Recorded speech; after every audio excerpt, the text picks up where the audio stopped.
សូមជម្រាបសួរប្រិយមិត្តពុកម៉ែបងប្អូនអ្នកដែលតាមដាននៅក្នុងបណ្ដាញសង្គម YouTube ទាំងអស់គ្នាថ្ងៃនេះដែរខ្ញុំមានអត្ថបទព័ត៌មានថ្មីប្លែកៗមកចែករំលែកប្រិយមិត្តពុកម៉ែបងប្អូនស្ដាប់កំសាន្តផងដែរដោយអត្ថបទនោះមានចំណងជើងថាអស់ស្ទះនារីម្នាក់សុខចិត្តបង្ហោះរូបភាពនិងវីដេអូរូបរាងជាមួយនឹងសង្សារឡើងផ្អើល Facebook តែម្ដង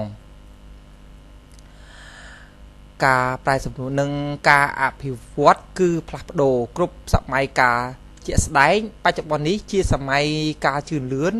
ដោយប្រព័ន្ធបច្ចេកវិទ្យាទំនើបហើយការប្រើប្រាស់ប្រព័ន្ធបណ្ដាញសង្គមមានការរីកចម្រើនគ្រប់បណ្ដាញប្រទេសទាំងអស់ហើយ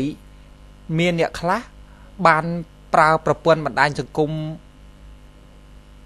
មួយចំនួនដូចជា Facebook សម្រាប់ធ្វើការតាក់ទងគ្នាទៅវិញទៅមក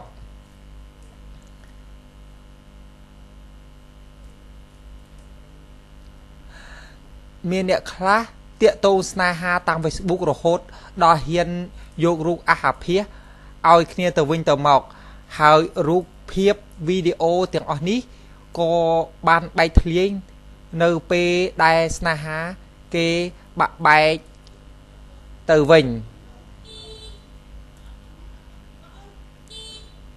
ថ្មីនេះក៏មានករណីមួយចំនួនដូចគ្នានេះកើតឡើងបើតាមគណនី Facebook របស់នារីម្នាក់ឈ្មោះថាអូនមាសឡប់បងឌូបានសរសេររៀបរាប់រឿងរ៉ាវរបស់ខ្លួនជាមួយនឹងបុរសម្នាក់ថាព្រោះតែស្រឡាញ់ទៅខ្ញុំហ៊ានលះបង់គិតទៅមានកូន3ដងហើយខ្ញុំយកកូនចេញ3ដងហើយខ្ញុំមនុស្សមិនមែនឆ្កែទេដល់ពេលខ្ញុំយកកូនចេញរោគលេះចង់បែកអញ្ចឹងពេលដែលខ្ញុំមិនទាន់យកចេញប្រាប់មកខ្ញុំនឹងទុកកូននឹងឲ្យវាធំដែរឲ្យវាបានឃើញពន្លឺថ្ងៃដូចយើងមានអីមើលមុខទៅស្រីរូបភាពខ្ញុំទាំងអស់តោះមើលរូបទាំងអស់គ្នា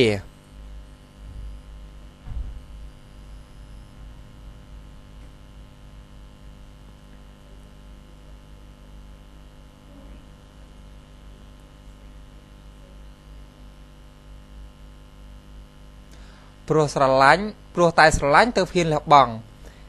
ពេលគេខលម្ដងតែងតែសុំមើលនេះមើលនោះខ្ញុំឲ្យមើលទាំងអស់តែចុងក្រោយគេរូបខ្ញុំឆាតឲ្យអ្នកផ្សេងមើលទាំងអស់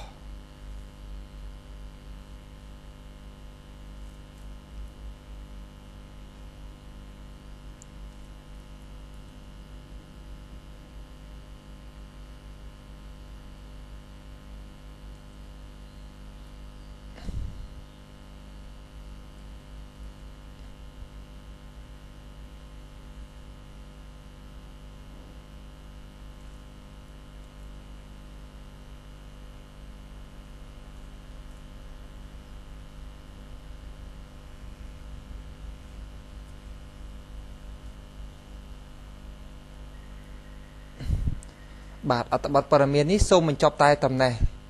សូមប្រិយមិត្តពុកម៉ែបងប្អូនជួយ like share និង subscribe ម្នាក់មួយដើម្បីទទួលបានព័ត៌មានថ្មីជាបន្តទៀតសូមអរគុណសូមជម្រាបលា